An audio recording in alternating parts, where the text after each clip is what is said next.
observando pelo visor. Ele quebrou um galho e acertou a minha câmera.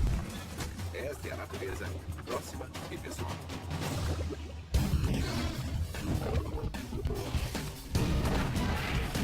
Perto demais.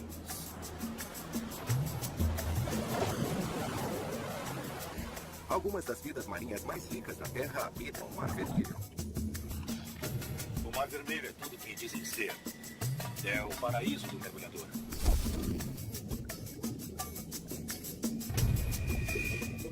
Mas no meio da paz e beleza, frequentemente há brutalidade. Eu estava mergulhando em Dahab, na costa leste da península do Sinai. Após 10 minutos mergulhando, alguém me chamou até um agrupamento de coral. Quando eu cheguei lá, vi um lindo polvo gigante vermelho. Os polvos geralmente são criaturas tímidas, e quando você se aproxima, eles costumam se esconder. Mas esse em particular, ele saiu do coral e se posicionou em cima dele. E lá ficou exibindo mudanças bem dramáticas na cor da sua pele. O polvo, uma fêmea, usa a mudança de cores para se comunicar ou se camuflar. O polvo fêmea estava realmente se exibindo lindamente. E após alguns minutos fazendo isso, eu vi no canto do meu olho um movimento e apareceu outro polvo.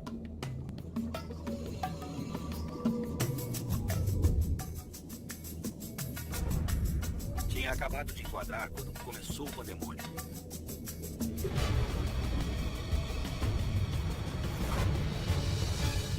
Havia tinta e tentáculos e grande movimentação, e isso me pegou totalmente de surpresa.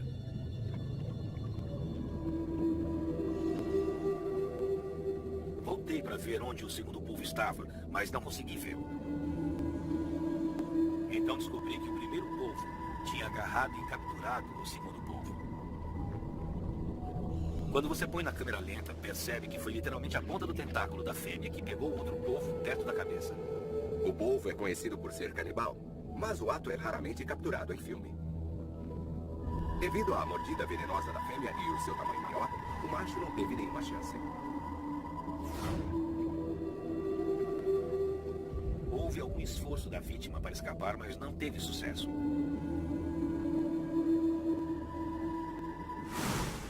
Na savana, os animais não estão simplesmente uns contra os outros. Eles também têm que lutar contra a mãe natureza. A cinegrafista Vanessa Shields estava filmando uma reserva de caça quando se deparou com dois grupos de predadores brigando por uma carcaça. Havia leões e hienas em todo lugar. E muito barulho, como nunca tinha ouvido na savana. Hienas gritando e uivando por todo lugar. E leões correndo em volta. Os leões tinham acabado de matar uma zebra e as hienas a queriam. Pareciam dizer, muito bem, leões já comeram sua parte. Agora passa pra nós. Mas as hienas têm uma vantagem. Os leões são geralmente caçadores noturnos, pois devido ao pelo grosso, eles têm menos resistência durante o dia. Virou uma luta entre leões, hienas e calor. Quanto mais quente ficava, mais indolentes os leões. O calor começou a maltratar e os leões lentamente cederam. Um macho quase adulto se esforçava valentemente defendendo a carcaça.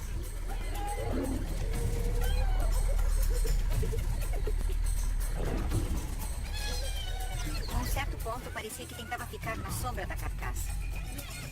Então, voltava a pular e a fuxicar as hienas, uivos e gritos, e lentamente voltava.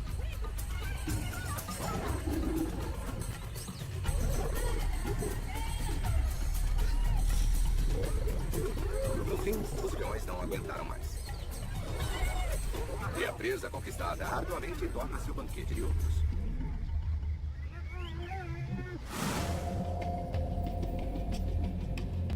Os tubarões-tigre estão entre as 3 espécies que mais atacam pessoas. Mas o guia Rainer Schimm leva regularmente seus clientes para mergulhar entre eles. Estávamos ocupados mergulhando com tubarões perto de Port St. John, na África do Sul. Há regras rigorosas nesses passeios arriscados, mas às vezes as pessoas perdem a frieza. Descemos 10, 15 metros e depois de um tempo os primeiros tubarões-tigre estavam chegando. Eles estavam calmos e tranquilos e mais tubarões chegavam. Regra número 1 de mergulho com tubarões: permanecer na vertical para que eles não achem que é uma ameaça. Os tubarões ficavam circulando, nos investigando, enquanto tirávamos fotos e filmávamos. Regra número 2 de mergulho com tubarões: permanecer calmo. Os tubarões chegaram bem perto, e se não mostrássemos reações rápidas, eles apenas se aproximavam, desviavam para a direita ou esquerda e saíam nadando calmamente. Regra número 3. Nunca fazer qualquer movimento rápido enquanto estiver nadando e mergulhando com tubarões. Estávamos lá por 20 minutos e, de repente, no canto do olho, eu vi um movimento rápido. Virei a câmera para a minha esquerda e vi o tubarão-tigre se aproximando de um mergulhador. O mergulhador ficou apavorado e tentou fugir do tubarão nadando para a superfície. Regra número 3. Nunca fugir. Aquele tubarão-tigre viu aquilo como um convite e seguiu o mergulhador enquanto ele subia. Obviamente, o tubarão não tem mãos para segurar. Se quiser investigar algo, ele usa seus dentes e sua boca. Quanto mais rápido o mergulhador nadava para cima, mais rápido o tubarão seguia. Aquilo era, obviamente, um erro. O tubarão fez um movimento brusco para cima e continuou seguindo o mergulhador bem perto e ninguém sabia disso. Quando o mergulhador percebeu que o tubarão seguia porque estava nadando rápido, ele parou. Então o tubarão desviou e foi embora. Mergulhador de sorte, lição aprendida. Quando adolescente, o elefante macho deixa sua manada e começa a procurar outra. Mas assim como o adolescente humano, o jovem macho pode ser mal-humorado e até agressivo. Eu estava filmando um elefante macho solitário. Era um exemplar magnífico, um grande macho sozinho. E eu estava bem perto. Ele estava na água e eu estava no alto de um barranco. Ele estava a 20 metros de distância na água e me senti razoavelmente seguro, achando que ele não me alcançaria se corresse. Num certo momento, porém, ele ficou um pouco e arremeteu na minha direção. Eu juntei as coisas e voltei para o veículo. Continuei dirigindo por algum tempo, filmando outras coisas, e encontrei o mesmo elefante. E ele estava apoiado em uma árvore, se coçando. Desci do veículo, montei meu tripé e me organizei, pronto para começar a filmá-lo. Assumi que ele estivesse ciente da minha presença. Eu estava numa grande van branca. Ele olhou para mim e achei que tivesse me aceitado. Talvez o vento tivesse mudado de direção e ele sentiu o meu cheiro. De repente, todo o comportamento dele mudou e ele começou a vir na minha direção.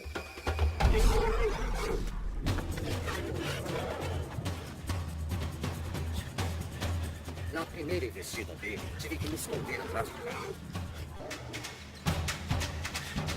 Mas deve ter passado pela minha cabeça. E se ele decidir destruir esse veículo? O elefante pesa 4 vezes mais que a van. Ele parou a 30 metros. Se virou, deu uma última olhada para mim e foi embora como se nada tivesse acontecido. Fiquei aliviado por tudo acabar bem. Mas certamente foi um momento assustador e espero não passar por isso de novo. Rio Luangwa, Zâmbia. Lar da maior população de hipopótamos da África. Os hipopótamos ficam submersos quase o dia inteiro para sobreviver ao calor. Então, quando chega a estação da seca e a água torna-se escassa, as tensões aumentam. 2 cinegrafistas... E uma vez isto quase custou suas vidas. Encontramos 2 hipopótamos machos brigando por território. Cada hipopótamo macho controla um trecho do rio onde ele domina um grupo de fêmeas. Se um outro macho se aproximar demais, as coisas ficam violentas. Eles tentam travar as mandíbulas. Um macho tenta virar o outro de lado e, se conseguir, ele ataca direto a garganta e liquida o oponente. Cheguei perto e estava filmando. Estava conseguindo imagens boas dos machos se atacando. Após lutarem por 20 minutos, os 2 machos se viraram e correram. Um macho entrou na água e o outro foi atrás dele, mordendo-o nos flancos, na traseira, perseguindo para que saísse de seu território. E o invasor corre para as moitas do outro lado. Então o Elman disse: JV, não vai para as moitas, o hipopótamo é perigoso, está ferido e acabou de sair de uma briga. Mas, como sempre, eu quis filmar e fui atrás dele. Em segundos, o hipopótamo furioso se volta contra eles. Corri pela minha vida. Eu só lembro, atrás de mim, as moitas sendo derrubadas, o animal estava bufando de repente, silêncio.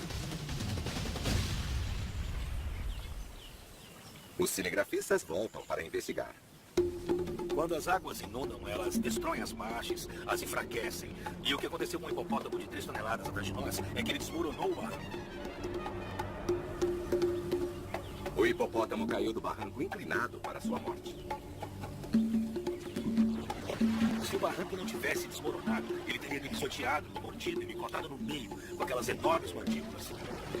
Foi uma escapada de sorte de um animal com uma mordida feroz. Todo ano, a costa da África do Sul recebe um incrível espetáculo marinho. A migração das sardinhas para as águas mais quentes do Oceano Índico, e isso atrai uma multidão de predadores. Localize alguma ação que eu vou. O cinegrafista Peter Lambert estava filmando o evento quando se deparou com algo incrível. Venho filmando a migração das sardinhas há 17 anos e conseguir filmar tal ação pode ser bem difícil. Somente em 2 ocasiões anteriores à migração encontrei orcas. Uma vez estive com elas na água, mas não consegui filmar. Estava a 10 metros de Brent Edison e ele conseguiu a imagem. 2 orcas estavam caçando os golfinhos que se alimentavam das sardinhas. Uma delas tinha um golfinho adulto em sua boca. Tinha arrancado grandes pedaços dele e tinha estraçalhado. Orcas raramente permitem que mergulhadores cheguem muito perto. Ela veio então na minha direção, como se quisesse me oferecer um golfinho. Continuei filmando, esperando, rezando para estar com a câmera ligada. Era absolutamente incrível estar na água com as 2 orcas.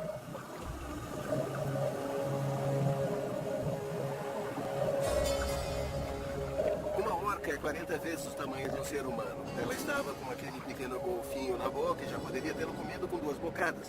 Mas dava para ver pelas pequenas marcas nele que a orca estava brincando com ele. Eu acho isso incrível. Orcas geralmente devoram suas presas em grandes pedaços. Os cinegrafistas a distraem, o que foi uma graça salvadora para outras presas comuns da orca, focas.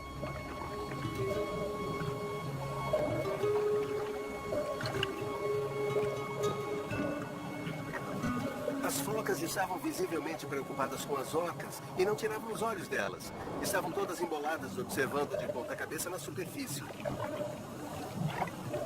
Um espetáculo bizarro para homens e mamíferos. As chitas são das mais hábeis caçadoras na África, mas se esforçam para isso.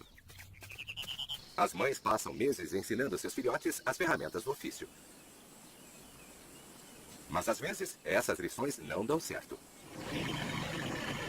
Estávamos de férias no Parque Nacional de Kruger, quando vimos uma chita com 3 filhotes andando na direção oposta e, de repente, ela desapareceu. Achamos que não a veríamos mais e voltamos. Mas a chita reapareceu e estava com um pequeno rafícero. O rafícero é um pequeno antílope que as chitas usam para ensinar suas crias a caçar. A mãe pega o animal e depois o liberta para os filhotes capturarem. Mas antes que a caçada começasse, um visitante indesejado interfere. De repente, o chacal apareceu e começou a mordiscar o rabo da chita. Ele a perturbou de tal forma que o pequeno rafícero escapou. O chacal continuou mordiscando o rabo da chita para roubar o rafícero. No fim, a chita vence a batalha, mas o chacal deixa uma impressão duradoura. Sabemos que os chacais são descarados, mas nunca soube que pudessem ser tão audaciosos.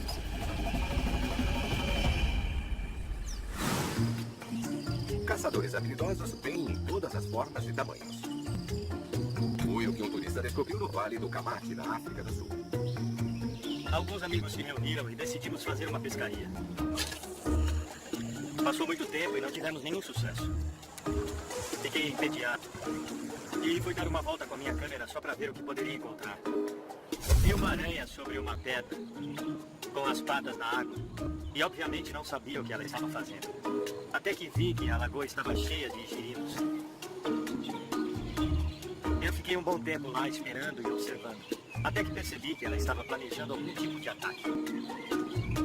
Ela se moveu para o meio daquela pequena lagoa. Estava perfeitamente equilibrada em suas patas, mal tocando em nada. Aranhas pescadoras vivem na água quase que permanentemente. Elas conseguem se equilibrar na superfície devido à tensão superficial delas e seus tarsos, as pontas das patas que têm pequenos tufos de pelo. E isso distribui seu peso na superfície da água. E elas são bem ágeis. Podem correr na superfície e até pular. No começo eu achei que aquela aranha não teria nenhuma chance de sucesso. Não sei se foi a sombra dela ou as patinhas na água que pareceram comida para os girinos, mas eles se juntaram debaixo dela. E antes que eu percebesse, rapidamente ela pegou-me. Aranhas de teia usam suas teias para sentir qualquer coisa nelas. Elas usam as vibrações para saber onde a presa está. Mas as aranhas pescadoras usam a água e sentem as vibrações de qualquer coisa na água do mesmo jeito, mas num plano horizontal. Elas ficam lá com suas patas estendidas e às vezes agitam as pontas um pouco. E como os peixes são curiosos, ou os girinos, eles sobem para a superfície da água e a aranha os pega. Quando sentem algo sobre a água, elas mergulham suas mandíbulas e injetam veneno na presa. Assim que pegou o girino, ela saiu da água e começou a se alimentar dele, enquanto ele ainda estava vivo.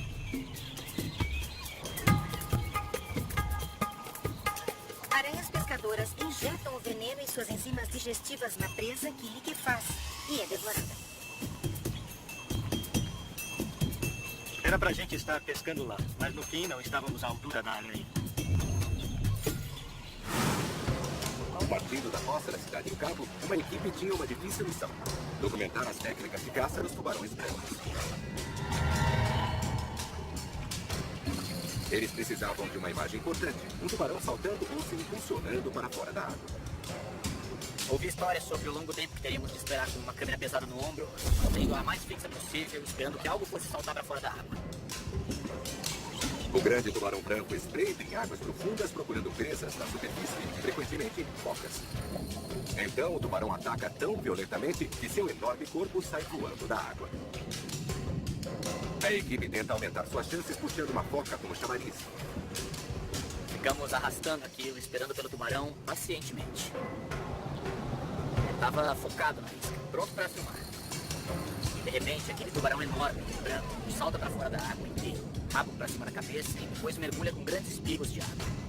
É quando você se dá conta do tamanho gigantesco do animal, porém com a agilidade de uma bailarina.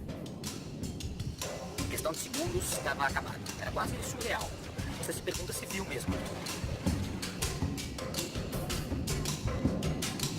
Ver a imagem. E depois, em alta velocidade, é quando você entende a quantidade de força desprendida por esse incrível predador, saltando para fora da água. Foi incrivelmente dramático.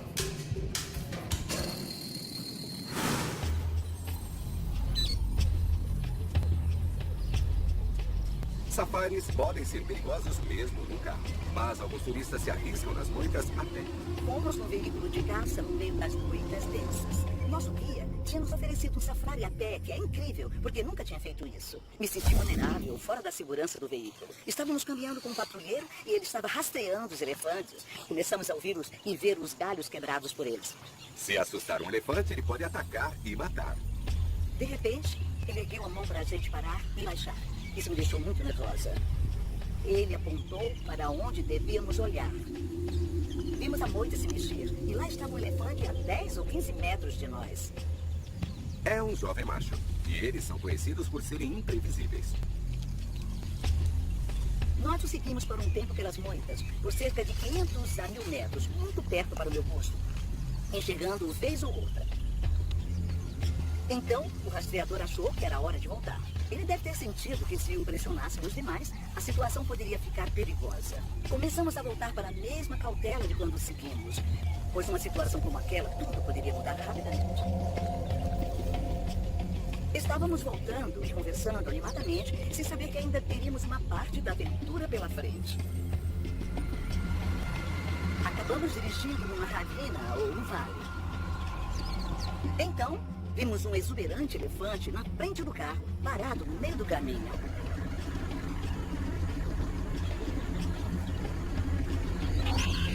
Ele estava nos desafiando a passar por ele. O patrulheiro ficou acelerando e começou a bater na lateral do carro, tentando fazer barulho para assustar e afastar o elefante. Mas o macho não desistia. E então eu gritei.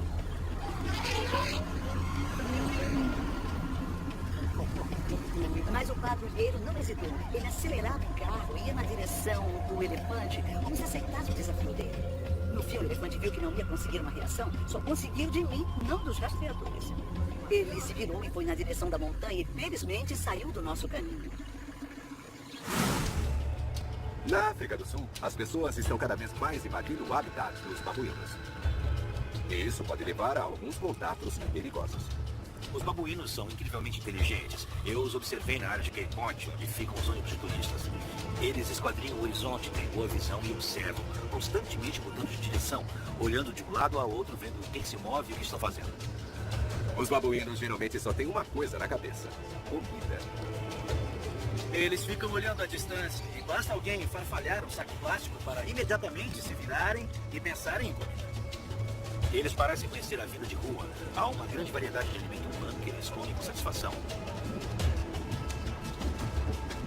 Quando há abundância de comida, o que os babuínos fazem na ausência de bolsos ou sacolas é guardar na bolsa de suas bochechas. As bochechas enormes. E é ali onde eles estocam a comida que vão comer depois. Às vezes, a alimentação é tranquila. E às vezes, não é.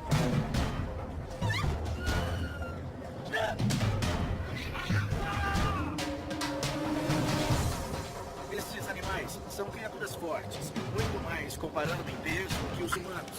E além disso, a enorme força das mãos e pés, 4 mãos efetivamente, dentes perigosos e uma mordida muito poderosa. E os caninos do babuíno são maiores e mais afiados do que os dos leões. E são ferozmente competitivos. Quando 2 babuínos competem por um recurso, eles se enfrentam e geralmente mostram os dentes como uma exibição de ameaça. E usam o mesmo comportamento frente às pessoas. E se a pessoa recua, ele se anima e vai em frente. Isso continua até a pessoa derrubar sua comida. Este é o cenário montado para os babuínos dominarem os humanos e roubar sua comida. Mas os babuínos também podem atacar por outras coisas. O pior incidente entre um humano e um babuíno foi quando uma senhora deixou seu tênis em cima do carro. E quando o babuíno subiu no teto dele, ela tentou pegar o tênis.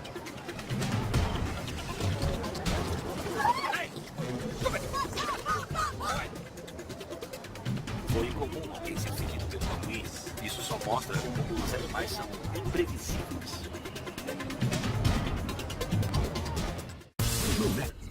No safari, o melhor para ser visto sempre acontece ao amanhecer antes do calor do dia. Meu primo e eu fomos visitar o Parque Kruger. Buscávamos ação. Vimos muitos animais, mas nenhuma ação. Decidimos acordar bem cedo e procurar pegadas de leões nas estradas de terra. Naquela manhã tivemos sorte. Não fomos muito longe e encontramos pegadas frescas da noite anterior. Ficamos muito animados. Nós as seguimos. Apenas 2 quilômetros da estrada, encontramos os leões descansando. 2 leoas e um macho. Estavam a 20 metros da beira da estrada. Paramos imediatamente. Peguei a câmera e comecei a filmar. Enquanto filmávamos, um outro macho mais velho veio andando na direção do veículo. É possível a posse de um grupo quando o leão toma as fêmeas do outro e mata suas crias. Vimos que algo iria acontecer. Dava para ver na cara do macho invasor que ele estava procurando encrenca. Parou a uns 2 metros dos carros, cheirando o solo onde as fêmeas tinham urinado.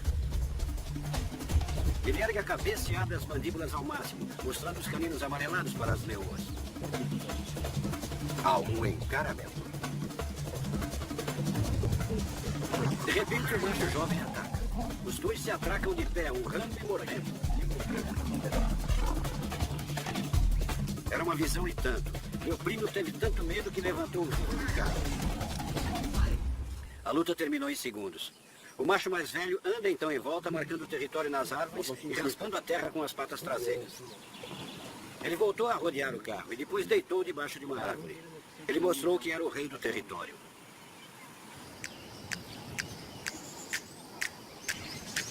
Mas os especialistas...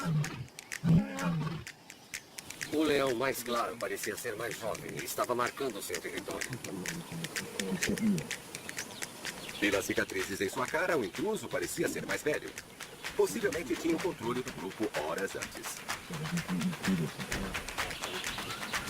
Nem sempre que um jovem macho chega a um grupo e expulsa o macho alfa, quer dizer que é o líder. Às vezes o macho alfa retorna 1 hora depois.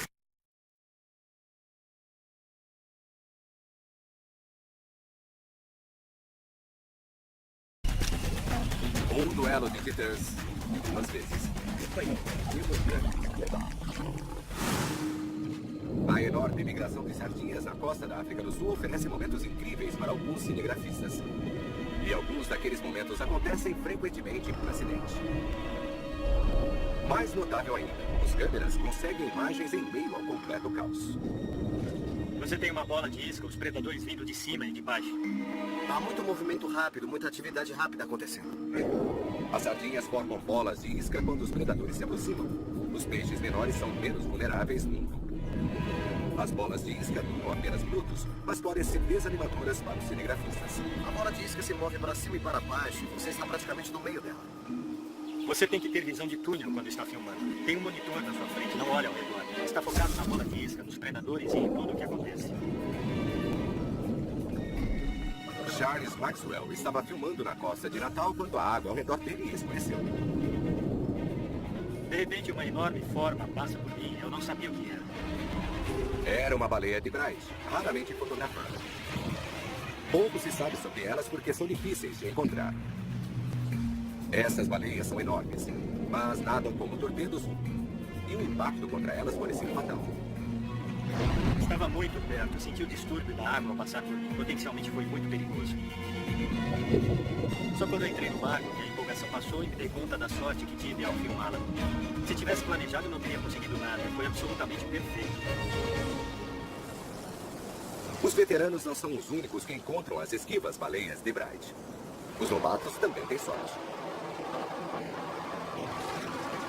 Uma das minhas primeiras filmagens submarinas, na verdade estávamos filmando do mar.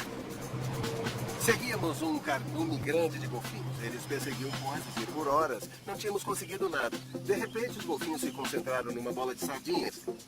As aves começaram a mergulhar num ponto no oceano e os golfinhos saltavam no meio delas. Comecei a filmar para ver se conseguia alguma ação. O Peter e eu estávamos atrás do barco, os outros três na frente. E de repente o barco foi atingido por baixo e bem forte. O barco balançou de lado e o Peter caiu em cima de mim. Aquele enorme animal atingiu o barco por baixo com muita força e não sabíamos o que era. Tive sorte do meu assistente James ter me segurado, senão eu teria caído na água, possivelmente em cima da baleia.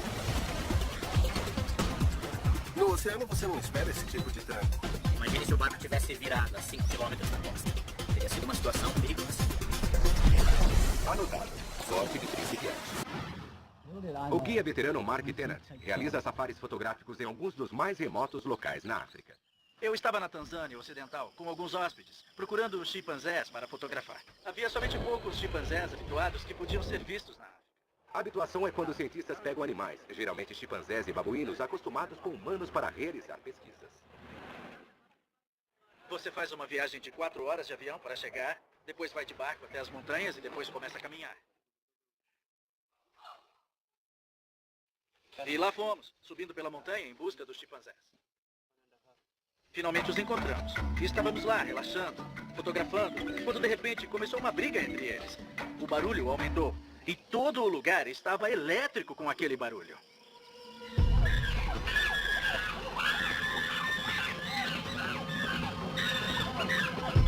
Esse comportamento chama-se display. Os chimpanzés fazem isso quando se sentem ameaçados por humanos ou outros chimpanzés. Quando os chimpanzés fazem display, eles batem no chão, nas árvores, arrancam galhos e folhas. Eles ficam de pé, eretos, eriçam o pelo, comprimem o peito. Assim que isso começa, mães e seus bebês e os mais jovens se afastam.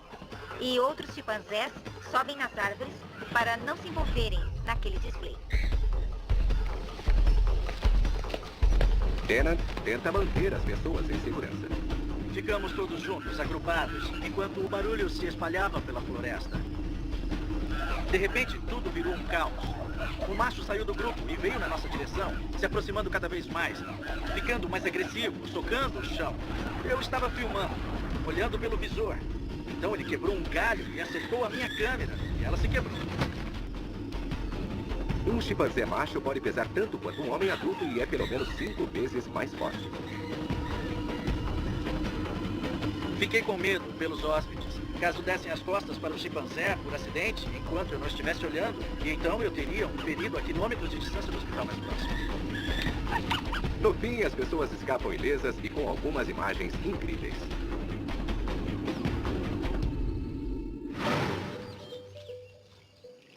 Os leões machos deveriam ser os protetores de seu grupo. Mas, às vezes, as mães têm de tomar o seu lugar. estava trabalhando como guia no Parque Nacional de Binsberg. Numa manhã saí com hóspedes holandeses e tivemos a sorte de encontrar um grupo de leoas relaxando, filhotes brincando, arranhando casca de árvore. Ouvi pelo rádio que o leão se aproximava da área onde eu estava. Eu disse aos hóspedes, vamos esperar e ver o que acontece. O macho chegou lentamente, cheirando e farejando, e dava para ver que estava bem nervoso. Ele não era um macho do grupo, era um nômade. Na posse de um grupo, o novo macho mata os filhotes para ele procriar os dele. Todos sabem que machos nômades são uma grande ameaça para os leões jovens. Infanticídio é uma grande causa da mortalidade de filhotes. Um dos motivos para os leões formarem grupos é para a proteção de suas crias. Quanto mais o macho se aproximava, mais elas o atacavam.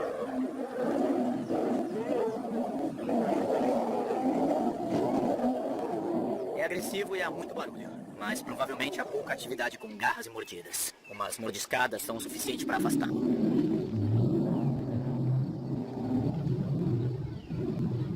O macho foge em estado de terror. Ele não esperava aquilo pelo jeito que estava fugindo. É uma inversão de papel raramente capturada em filme. Uma imagem incrível. Devo tê-la assistido umas 50 vezes. Mostrei para todo mundo repetidamente e ninguém acreditava.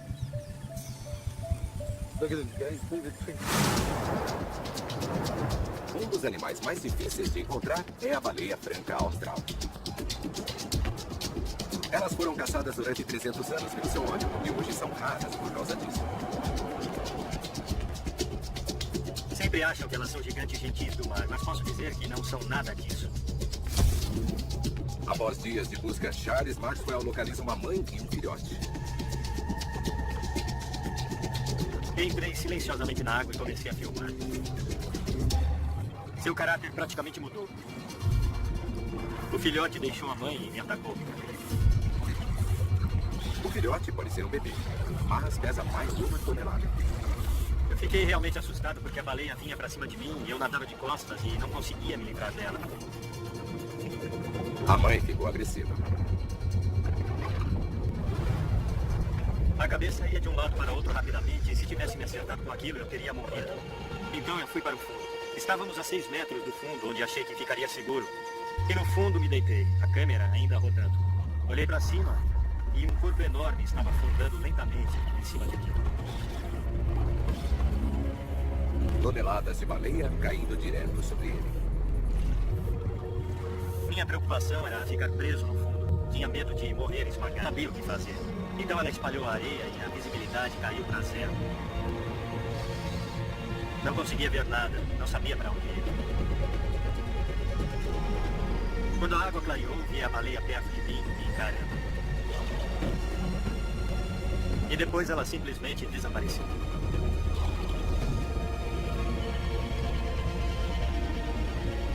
Agora, quando alguém fala que a baleia é um gigante gentil, eu digo que é preciso ver o outro lado delas. As chitas podem ser as caçadoras mais velozes, mas não são as mais bem-sucedidas. Os felinos peso-leves frequentemente perdem as caças porque as presas reagem ou outro predador toma deles. Mas algumas chitas são simplesmente enganadas. A chita pegou uma gazela jovem. Acima de seu desfiladeiro, 2 babuínos observaram a caçada. Ele se aproxima pela frente, desafiando a chita para persegui-lo. Desce, Goiânia.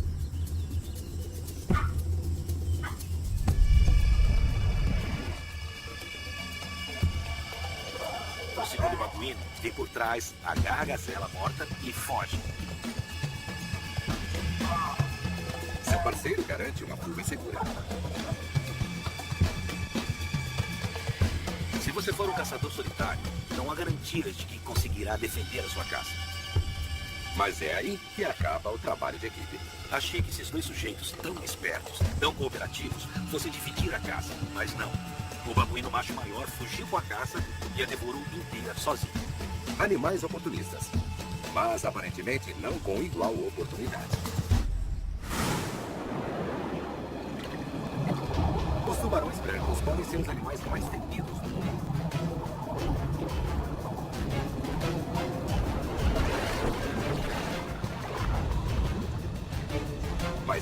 impede que algumas pessoas queiram mergulhar com eles. Um renomado cinegrafista passou perto entusiastas de uma experiência bem próxima. Um tempo atrás, levei um grupo de fotógrafos no barco. Eles tinham equipamentos grandes e precisavam que a abertura da gaiola fosse um pouco maior. Acontecem milhares desses mergulhos por ano. Contrário à crença popular, ataques de tubarões a humanos são raros. A maioria ocorrendo pelos Estados Unidos. É nessas águas fundas que eles vêm nadar ao redor do barco. Depois que chegam, eles ficam por 10, 15, 20 minutos, entendeu? Hackman usa uma mistura de peixe cortado para atrair tubarões. É uma prática comum, mas polêmica, porque os críticos acreditam que torna os tubarões mais agressivos.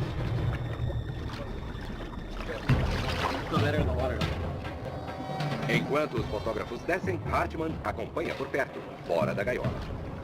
Estava perto da gaiola do lado de fora, tentando fotografar os rostos deles e do tubarão, mas de um ângulo diferente. O tubarão agarrou a isca, a boia tocou na lateral de sua cara, ele se virou e se assustou, nadando feito um louco para fugir daquilo. Então, ele se choca com a gaiola e entra nela pela abertura. O tubarão fica preso nas grades e, por causa disso, tenta entrar nela violentamente. Os mergulhadores ficam indecisos e com medo. Fiquei lá impotente. Onde eu olhava, apontava a câmera. Os caras estavam aterrorizados lá. Terços, não me ouvem, não posso falar com eles.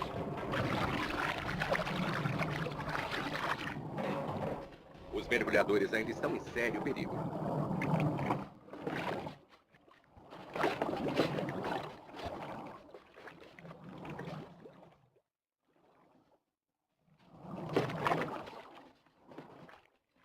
Se o tubarão entrasse, poderia matar os dois.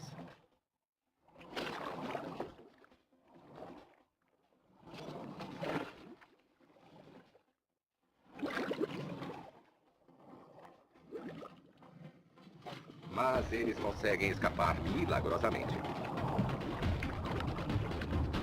Depois disso, erguemos a gaiola e viramos de lado para soltá-la. O tubarão estava cansado de tanto se debater. Então ergui sua cabeça para a próxima abertura e simplesmente o ajudei a sair da gaiola. Foi um contato que deixou mergulhadores e tubarão abalados, mas felizmente ilesos. Apesar dos grandes tubarões brancos, das orcas e dos ataques de elefantes, esses cinegrafistas conseguiram manter sua frieza. E mesmo que tenham planejado suas imagens ou tenham sido acidentais, eles mantiveram a câmera rodando para capturar alguns dos momentos. A câmera rodando para capturar alguns